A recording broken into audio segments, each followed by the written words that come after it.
And we are live again. Welcome to Asaf and Friends, episode 6. I'm so happy to have you again with me today. And this time it's a little bit different because I haven't been streaming for quite a while. The reason was that I've had some wonderful news in the family. I've had the opportunity to welcome our fourth child, and it was important that I spend some time with the family and the little ones and everyone who needed my full attention. And that's simply why I haven't been streaming for quite a while. But now I'm back again, and I'm really excited to have you with me and to have a very special guest. And my guest today is Tony Crabbe. He's not only an author of world famous books called Busy and Busy at Home, but also he's a executive coach. He's a world-renowned business psychologist and a friend. Tony and I, we've been meeting each other for the very first time around about a decade ago, and he was someone who always was close to my heart and mind because he was really so inspirational, and I was really impressed by him.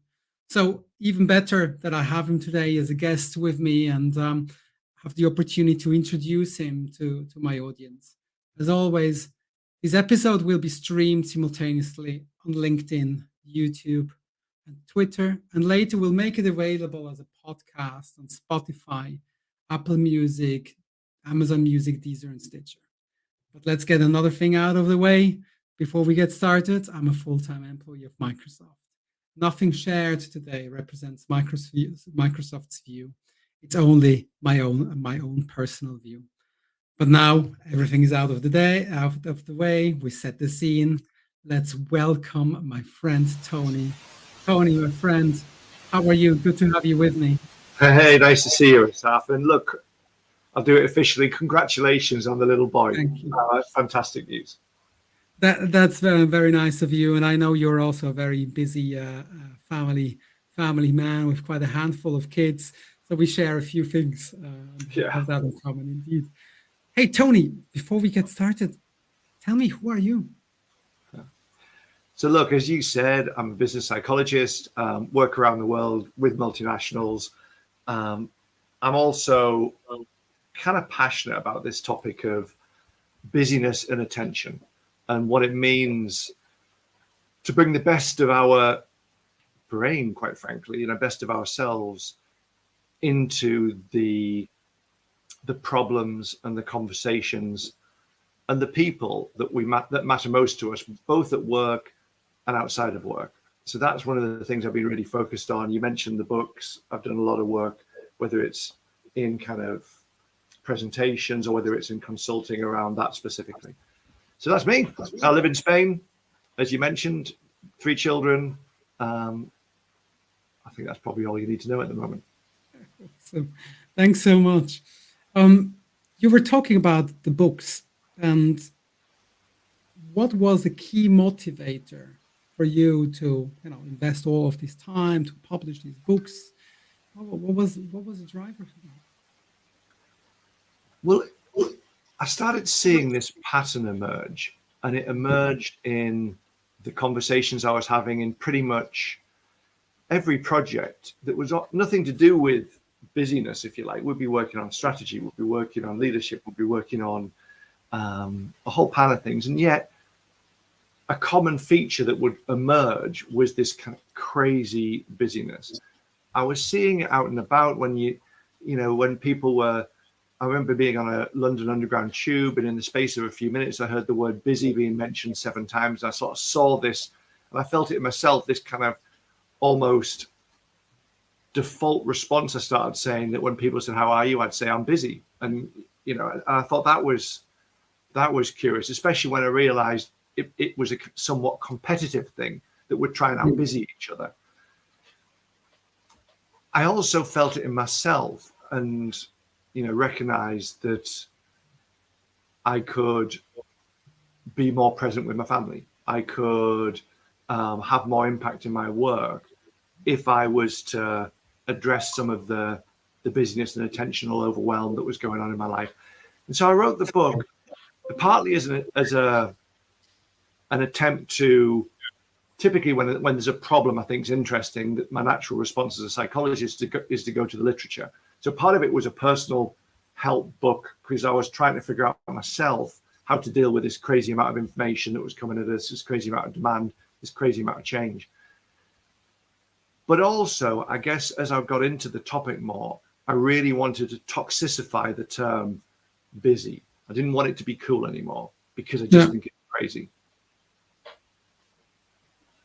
And I find it really interesting, right? I mean, it is so common that people, would respond, "How are you?" "Oh, I'm so busy. I'm so busy," and they almost wear it as a pride tag, right? It makes them really important, right? And even when someone is asking me, how are you? I really literally the last few days in the preparation to this call, I I paid much more attention to not respond, "I'm busy," because it's not healthy, right? It's just adding more oil to the fire, right?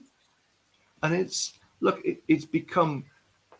one of the underlying drivers of our business. We'll talk a little bit about what I specifically mean by busy in a moment, but that somehow we've equated busyness with success. You can actually see it in organizations that when you're working up the chain with more senior people, we almost apologize for using their time, because somehow being time scarce is associated with being important. And it hasn't always been that way. If you were cool in the late 1800s in Paris, you would walk a turtle on a piece of string. Why? Because turtles walk really slowly. So it was a demonstration to the world of quite how much leisure time you had. And we seem to have flipped that.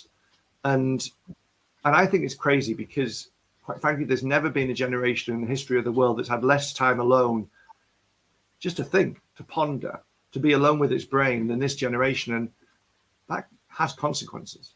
Yeah. I quote you, if you don't mind. Busy is a dumb choice. What do you mean by that? Well, as I mentioned a few minutes ago, I think some of look, there are really sensible reasons why we have a lot on our plate, why we're busy, which, we know information increases, we know communication channels increase, we know the speed of change increases. There's a whole pile of stuff going on. We know organizations have a tendency towards trying to do more with less. So there's some really sensible reasons why we have a lot on our plate. But here's the thing. I think the assumption that more is better. That if I just put my head down and run faster as a success strategy and stay longer, that's going to work in an attention economy where the business world is crying out for insight, for innovation, for point of view, for perspective. Even just for thinking, Microsoft's own study at one point found that 58% of people say they do less than 30 minutes proper thinking a day, and 30% of them said they did no thinking each day because they were so caught in this kind of race of busyness. So I think assuming that more faster is a sensible strategy just doesn't make sense to me. And the second thing is it's a kind of dumb set of habits that we've acquired in the digital world. And it sometimes sounds like I'm anti-technology. I am massive pro-technology. I think it's some of the stuff that allows us. Hell, you're in Switzerland, I'm in Spain. We both work around the world. You know, technology has been one of the biggest enablers of my life. And there's a whole pile of unquestioned habits that we've set up that, you know, when we check our email or our Teams, you know, before we have our first shot of coffee in the morning. There's, you know, we don't allow our brain any chance to break, and that is really unhelpful when it comes to our ability to think properly. I mean, some eminent psychologists put people in an empty room and said you got nothing to do for 15 minutes apart from give yourself a painful electric shock. And most people chose to electrocute themselves rather than be left alone with our brain because we're sort of hooked on this world of hyperstimulation, which really doesn't work well for the brain. Which is a great segue, right? You very often talk about managing attention. So specifically, what does that mean, managing attention? And more importantly, how do you personally do that? Okay, so when I come to what I think busy is, because probably it's helpful to answer that question to describe busy. I think busy is the kind of, isn't about the quantity of stuff you've got on your plate. It's about your response. So for me, the opposite of busyness isn't relaxation on a beach. It's not a work-life balance book. The opposite of busy is the ability to bring sustained focused attention onto the people, the problems, the conversations that matter most to you, your organization, your customers, or those that you really love. And to do that despite this tsunami of distractions. So I think, you know, and part of our fantasy, I think, in this world of too much is if only we could be like Danny Ocean. You know, Danny Ocean on kind of Ocean's 11, he's just kind of this amazing organizer. He just sort of sees it. He can imagine everything and everything just kind of clicks, click, click, click, click. I think we sometimes carry this fantasy that if only I could get better organized, if only I could color code my email or kind of have more folders or have whatever, somehow I'll organize my way out of this chaos. And I don't think we can. I think as this kind of demand and all the vectors say it's going to increase. So I think a better metaphor is to think like a surfer. And a surfer doesn't try and control the waves, this crazy storm that they go out to, but with focus and with skill, they're able to carve a ride and have a lot of fun. And so for me, there are three dimensions of attention and probably a fourth that really, really is important as well. But the three central dimensions are attention's got a direction. At any given point, our attention points is like a flashlight. So one of the core strategies of managing attention is persistently redirecting your attention onto the stuff that matters most. And I can talk about that in a moment in terms of what that means. But because life gets in the way, life knocks us off, the chief executive calls, we kind of, you know, even though we're focused on something really important, we get knocked off. The question is, what do you do next? Do you persistently redirect onto stuff that truly matters, including those that you love, by the way? It's not just about work. Yeah. The second thing is attention has a depth. It has an intensity. And, you know, going back to the surfer, you wouldn't find a surfer thinking about what they're going to have for dinner that night. They'd be kind of completely immersed in the moment. And all the research shows that those people that are able to get into a flow state, an optimal state of immersion, not only perform better, but get less tired, are more creative, and quite frankly, rate their manager much better. We're really grateful to managers that allow us to get into these kind of states. And third, attention has got a duration. The duration of time it lingers on any given piece of work. And, you know, we're all highly aware of how much we kind of hopscotch between different activities.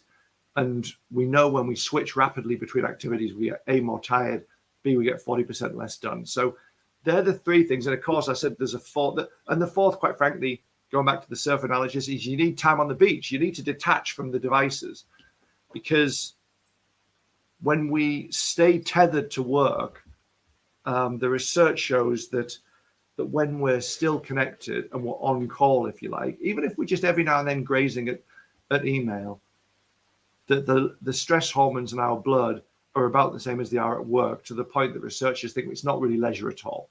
So we need to get better at fully detaching so the brain can recover properly. I like the analogy to surfing. I know you enjoy surfing, and Not very well, though.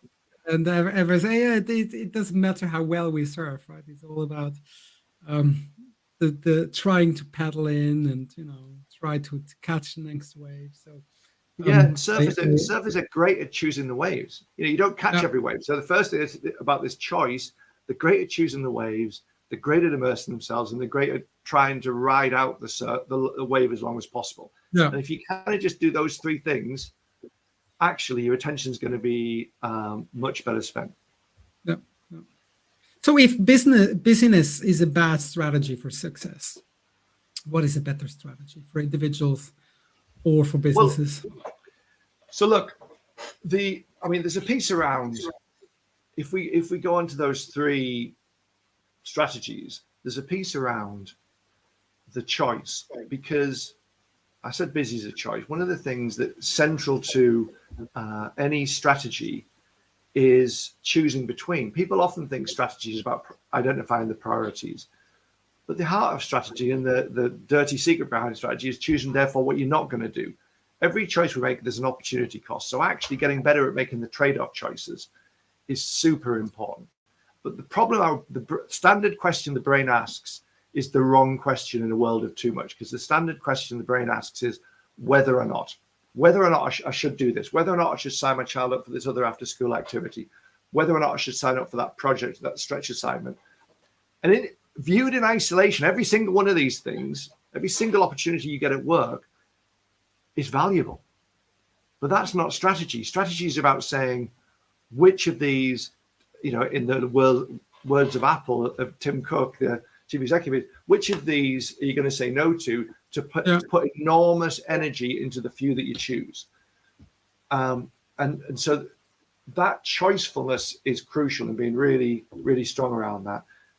But on a day-to-day basis, getting better at choosing. So, for example, I often talk about on a daily basis, we have lots of what will I do next moments. So you've just come out of a meeting and you think, oh, what will I do next? At the start of the day, you think, what will I do next? Now, we know from research people are most likely to choose the dull and the easy over the really interesting but challenging, because it's just asks less of us in that moment. It's deeply tempting. And so I did some research actually with Microsoft Netherlands, where we looked at some of how do you harness attention better in an organization. One of the things we found is that people were really bad, even if they were really clear priorities, really bad at translating that into day-to-day choices, because we always choose concrete tasks over good intentions that are slightly longer. Economists would call it discounting, if you like. So we got into the habit of getting people to identify their big three. So if you think about your priorities, whether in personal life or outside of work, these will be broader, these will be kind of bigger intentions and vaguer by definition than the stuff that's appearing on your to-do list, than the stuff that's appearing in your inbox. If you identify at the end of the week 3 concrete things that you could do the following week that would move you forward, that would make progress towards the stuff that you truly care about or your customers truly care about, it makes it far more likely. And then in your what will I do next moments, instead of just looking at your to-do list, which is often just a list of stuff that you've dumped off your brain and therefore by definition not very important, if you look at your big 3 first, that's one way of persistently directing attention to what truly matters. Another thing is actually being intentional about how we open and close files. The brain works on open and close files.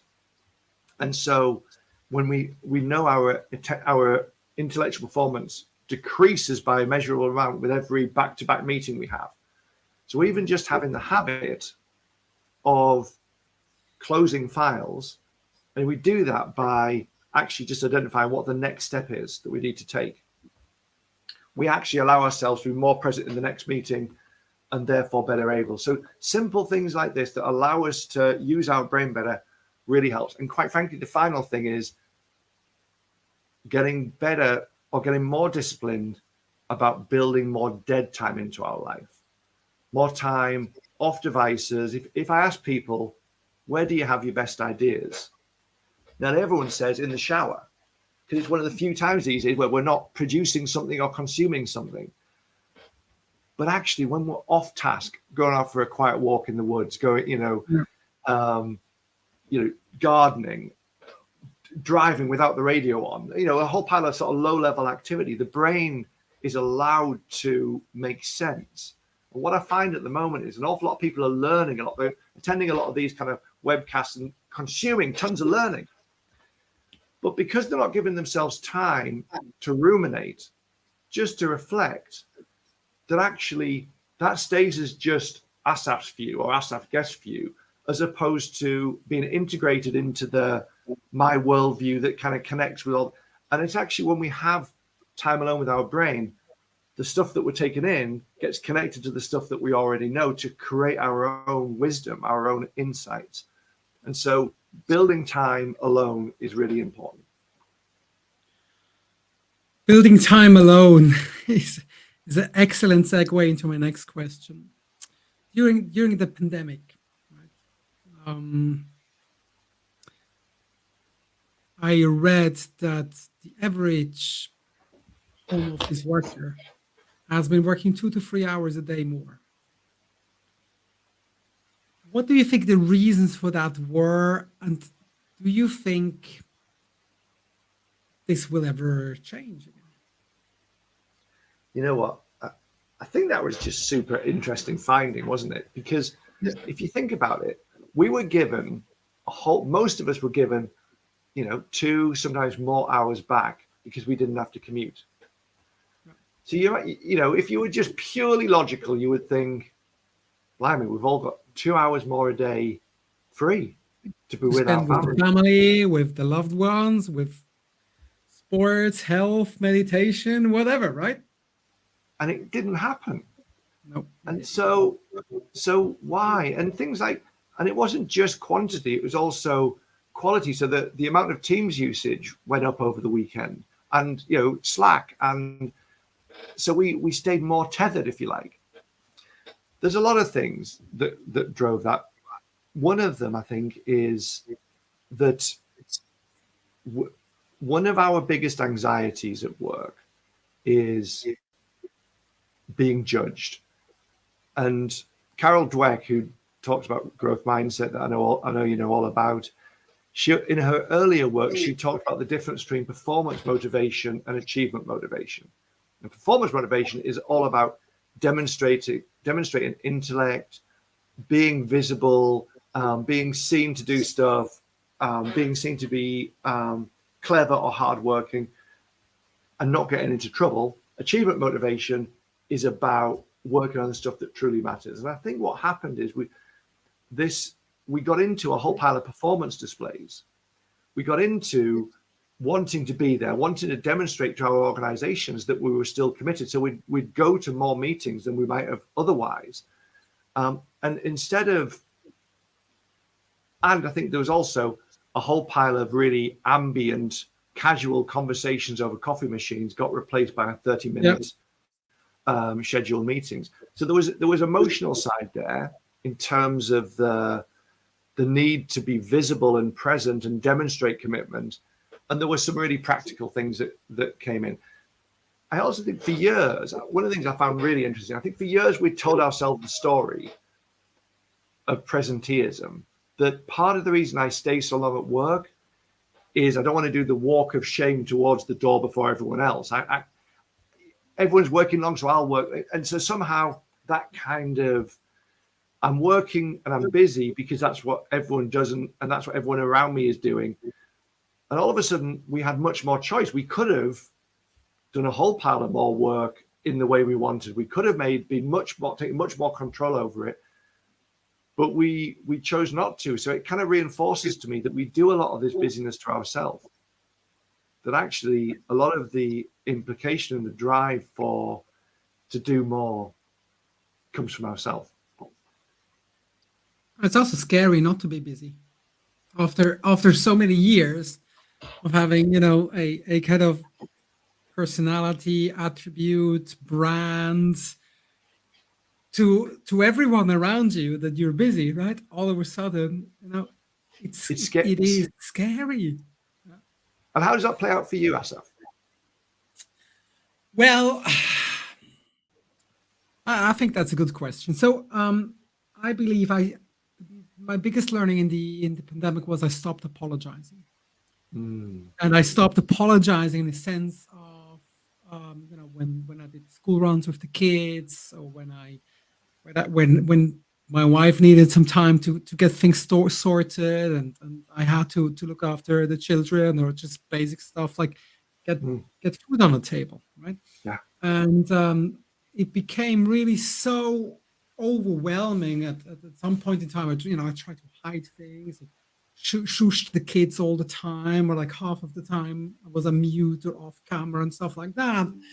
And I just came to the point where I stopped being apologetic, and I said to myself, if people around me want to work with me and they want the best version of me, they should get me with everything I am, which includes all of the mess that I have at home, with a couple of small children, with a situation that sometimes isn't easy, I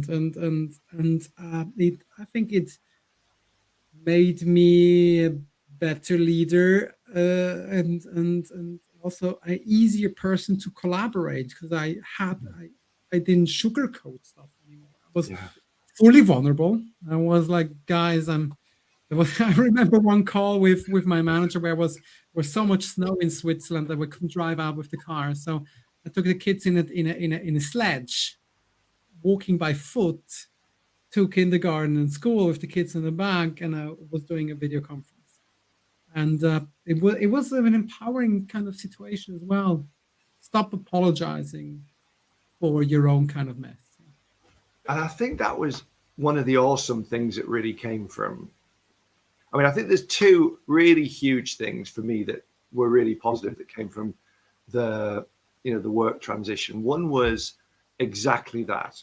We kind of got to be ourselves a little bit more. We got to, it became completely normal to have a crying child in the background. It became completely normal to say, excuse me a minute, I've got to go to the door because blah, blah, blah. And for too long, we've been held by the mantra of professionalism, which is this kind of weird third industrial revolution kind of perspective of this persona of this uber professional person, and kind of the widest part of our persona didn't seem to fit within that. So I think the ability for us to be a little bit more authentic, a little bit more ourselves was really helpful. And of course, that was also deeply challenging for certain groups who found it more uncomfortable to be themselves. And I don't want to paper over those cracks. And I know it was, the pressure and the burden and the demands were felt more keenly on women, for example, through the period. But at least the acceleration of a notion that we are whole people, and that actually accessing our whole persona, if you like, in a workplace, I think that agenda was accelerated. And the second one is, of course, Microsoft and other organizations have provided these incredible tools for us for years. I mean, we could have worked from anywhere at any time for the last, probably at least 15 years, probably 20 years, actually, if we'd been a bit clever about it. And we didn't. We stuck with this factory mentality of we have to go into the office. And actually, the disruption of that model has been a really positive thing. I mean, I've got real problems with the way it's playing out. I think attention isn't the big question it's been. I think people should be much more intentional about how attention is best used in different environments. But the acceleration of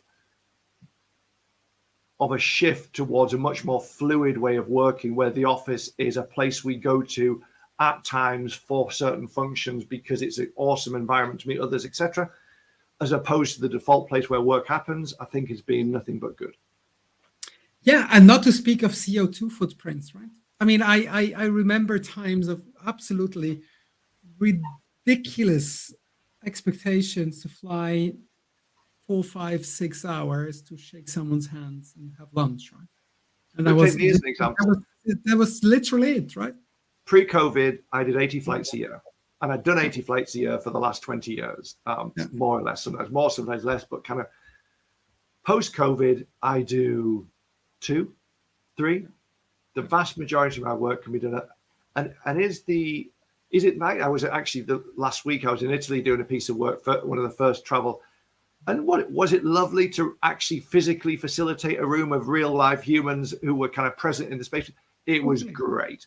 But does every single meeting we do have to be? Of course it doesn't. So that's been phenomenal. Awesome. 2 more questions, and then we'll wrap up, right? What do you think the future holds for employees and leaders? And we tapped a little bit into that based on your example, but no, I don't think everyone has the freedom that you do have as a running your own kind of business. Yeah. How does that future look like? Well, look, the genie's out of the bottle in terms of working from home. Yeah. So my hope, and I guess I'll phrase it as a hope rather than necessarily a prediction, but certainly that's going to stay. I mean, there's no question that we're going to be working in a hybrid place. We're not going to go back to full occupancy of offices universally. And quite frankly, any organization that insists people have to be there, unless there's a really compelling reason, is likely to experience a lot of people exiting, because I just think while we're ambiguous about the joy of working all the time from home, very few of us want to go fully back to the office. So I think the future involves a much more fluid relationship between where we work. Yeah. And I think that's going to be the case. I think one of the things that's becoming much more prevalent is a greater focus on care. I know Microsoft put that as one of the key principles of being a manager is care. I know organizations like Ford have shifted towards care. So I see kind of organizations putting that and making the strategic case for care being at the heart of the way we work. I think that's going to be increasingly important, especially when it becomes business practice as opposed to HR jargon. And I think that we're going to move more towards that. I think, and I hope, organizations get really much better as we move further into the digital transformation, move further into the kind of coming years, that businesses get much better at challenging the success strategy of just doing more and actually encouraging people to make the trade-offs, to be with customers more, to learn. If you think about how much we need to learn over the decade, I was with a bunch of investors over the weekend and they were talking about the kind of how crazy they think the next 6 months are in the markets. We're going to be in a different world in 6 months' time, and that's going to require a level of intensity of learning that many of us don't feel able to prioritize or make trade-offs in favor of. So I think that increasingly going to become a business imperative that organizations need to allow people space to learn, to reflect, to digest, because we're not going to be able to do what we need to do without it. I also think, look at organizations that do this really well, the single biggest intervention that any organization I've worked with makes that has a real impact is getting line managers to have what I call trade-off coaching conversations, to have regular conversations that are focused on get your agenda out. Let's talk about what's on that agenda. Let's talk about what you don't need to go to in order to put enormous energy behind the things that really matters. And we know from research that when managers spend that time supporting their people to make choices between, not choosing what to do, but choosing between things, that employee is 2.5 times more likely to be productive and not get burnt out. So I think some of those are going to become much more central and much more mainstream. Hey, Tony, that was incredible, insightful. Thank you so much. My absolute pleasure. Nice to see you again. Today. And before you leave, where can my listeners find more about you online, Tony? Well, there's a website, tonycrabbe.com. Quite honestly, if you do a Google search or a YouTube search and put my name in, you'll find a bunch of talks and articles that I've put in. So yeah, starting point would probably be the website. Awesome, and I guess your books will be available on the regular online platforms, right? Yeah, okay. Busy, How to Thrive in a World of Too Much, or Busy at Home, are both available in pretty much all platforms. 45 seconds. What are your parting words, my friend? Ready, steady, go. A little while ago, I came downstairs and my daughter wanted my attention, and I found myself saying, none of them, just a minute, and caught myself in the act of choosing my busyness over my daughter. So I stopped and I said, "What do you want?" And she wanted to dance. So we danced, and we danced for about 30 seconds, and then she was done. But it remained a beautiful butterfly moment that many of us, her and I have talked about many times afterwards, and I've got better since then at capturing my butterfly moments. When someone that I really care about wants my attention in that moment, do I choose my busyness over anything else? So my parting words for you are, get better at catching yourself in the act of just choosing more rather than asking yourself whether or not, I'm saying yes to this, what am I saying no to? Get better at choosing just to put your head down and plow through thousands of stuff rather than actually zooming out a little bit and think, where could I meaningfully put my attention today? And catch yourself in the act of just running. We all need space alone with our brains. What a wonderful way to summarize this. And I think the metaphor of butterflies is fantastic. I have so many of these situations where it would have been so easy to choose for a butterfly rather than for a busyness that disappears after that. With this, that applies in work as well as home as well. We miss one of the consequences of busyness is tunnel vision. We get focused on our own stuff, and it's not selfishness; it's just our vision gets narrowed. The intentional act of zooming out is a wonderful thing to do. Thanks so much, Tony, for being with me today. Thanks for the audience to listen in live or during recordings later down the line. Was wonderful. Thanks, Tony. Have a great day. And the same to you. Nice to see you again. Thank you.